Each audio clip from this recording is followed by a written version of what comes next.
President Dwight D. Eisenhower was one of the best presidents in United States history, being elected in 1952 and again in 1956. However, in September of 1955, Ike had a near-fatal heart attack, but he made it and went on to serve 5 more years at the presidency, being absolutely awesome. But what if, in an alternate timeline, President Eisenhower tragically died of his heart attack in 1955? I know that wasn't much of an intro, but the topic here is pretty straightforward, and not much context is needed. Obviously, his vice president, Richard Nixon, is elevated to the presidency in 1955, and President Nixon's first actions would be to address the nation and have a show to the Soviets that the U.S. is still a strong force on the world stage, despite having lost to President Eisenhower. This would come likely with increased communist support for VC elements in South Vietnam, which Nixon will have to face. Here, the Soviets and Chinese escalate things, and the U.S. will have to respond in the mid-50s, as other issues arise, but more on that later on. I want to get the domestic stuff out of the way first. He has several options for vice president, including Harold Stassen, who was the governor of Minnesota and Pennsylvania, William Knowland, who was a strong anti-communist and constantly raged about China going red, and then there's the man who, in our timeline, would be Nixon's actual running mate in 1960, Henry Cabot Lodge Jr., who was a lieutenant colonel in World War II, fighting at Gazala, North Africa, Italy, and France before returning to the Senate and becoming Eisenhower's UN representative. With that, I feel like Henry Cabot Lodge Jr. is Nixon's most likely choice.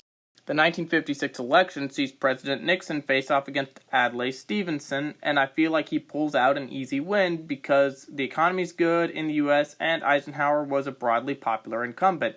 Also, Stevenson can't pull the Kennedy Youth card and Charisma card because he's old, and Nixon is also the sitting president who faced the Suez Crisis and Hungarian uprising in the same year.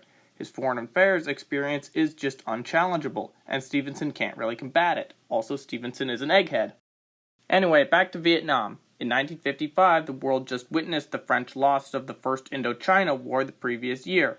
The U.S. increases advisors to higher levels than compared to our timeline, but don't be thinking that this means the U.S. fully goes into Vietnam, just like with the Gulf of Tonkin resolution.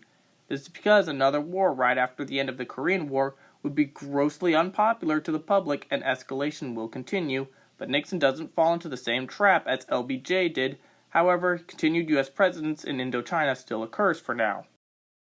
Like I said before, with the death of Ike, America's adversaries are itching to test the new president's resolve, so minor North Vietnamese escalation occurs against the South just to see how the U.S. and South Vietnamese governments respond. But even if a similar event to the Gulf of Tonkin occurs, America is not sending boots on the ground to Vietnam. But Nixon's also not just going to sit there and let the NVA and VC waste the South either. I feel like Nixon increases U.S. presence in Vietnam in the form of airstrikes instead of conventional ground troops, as he didn't want to be involved in the war during his actual vice presidency. With that, his first term mostly sees increased SF units and air power usage in Indochina as a response to escalating communist aggression, and there's potential use of artillery. Furthermore, he heavily believed in the idea of sharing defensive responsibilities instead of having countries simply rely on the United States to defend them or aimlessly give resources to an allied government. This is what the basis was for the Nixon Doctrine, which in our timeline was exactly what it sounds like: revolutionary and amazing policy, which had countries share the responsibility for defending and protecting themselves, with the United States acting as an ally against aggression. It also stipulated that the U.S. would remain committed to their treaty obligations, so the U.S. was not withdrawing from the international responsibilities of a superpower, but rather maximizing efficiency. The Shah of Iran would also be a huge supporter of this policy, as it meant he could purchase more F-4 Phantom II fighter jets. With that, the 1958 Lebanon crisis still happens, like in our timeline, where Nixon sends in the Marines and restores order. But the difference is that there is potentially no Eisenhower Doctrine, which had stated that any country in the Middle East can request U.S. support against communist groups, which threaten the national security of a state. Instead, the Nixon Doctrine is a primary foreign policy for the U.S. regarding support for allied governments in the Middle East, and I don't really know how this would impact things throughout the rest of the Cold War.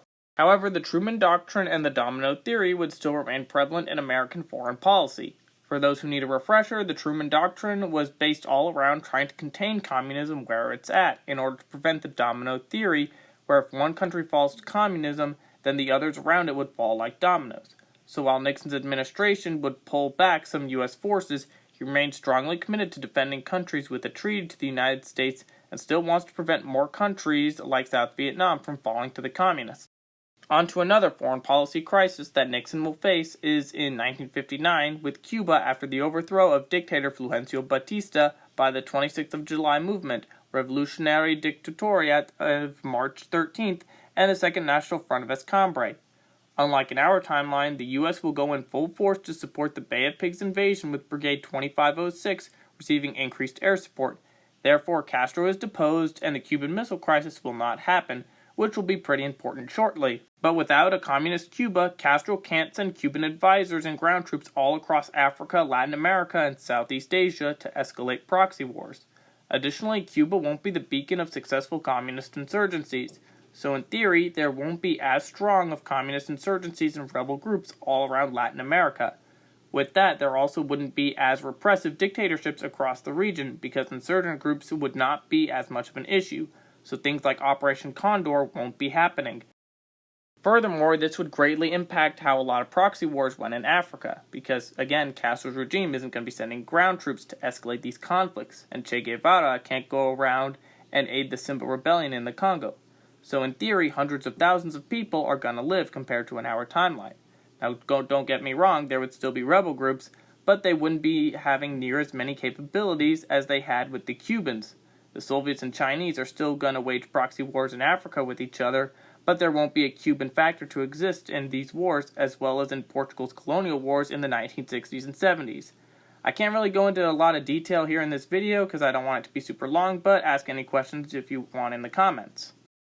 Now, without the Cuban Missile Crisis, the world would not have those 13 days where we almost nuked ourselves. There is still mutually assured destruction with nuclear weapons, but the US and Soviets would not have come so close to World War III. With that, neither side recognizes the need for de-escalation and the détente period, and therefore the world remains in the confrontation stage of the Cold War for a longer period of time.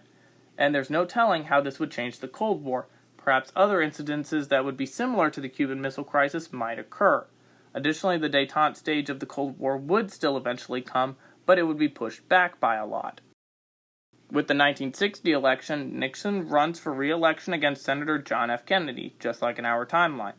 Now, in our timeline, the 1960 election was very close, with Kennedy barely pulling off a win and Nixon not contesting the election. In this alternate timeline, however, Nixon is a broadly popular incumbent, and I think I can confidently say that he pulls a win against Kennedy. This wouldn't be by as large a margin as his 1956 win. Flipping back to the Vietnam War because it's that big of a deal, Nixon continues his policies of the Nixon Doctrine with predominantly committing American air power to support the South Vietnamese and bombing of the North. But I personally don't find it likely that he would commit that many ground troops to Vietnam during his presidency unless something drastic happened.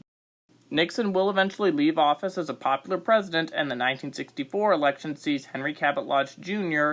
defeat Nelson Rockefeller and Barry Goldwater in the primaries as he faces off against a Democrat candidate. Now, this Democrat could either be John F. Kennedy or Lyndon Johnson. I feel like after 1960, Johnson feels like he can now win as he runs a mudslinging campaign against all opponents, while Kennedy hopes to recapitalize on his momentum from 1960, this time being completely detached from Johnson.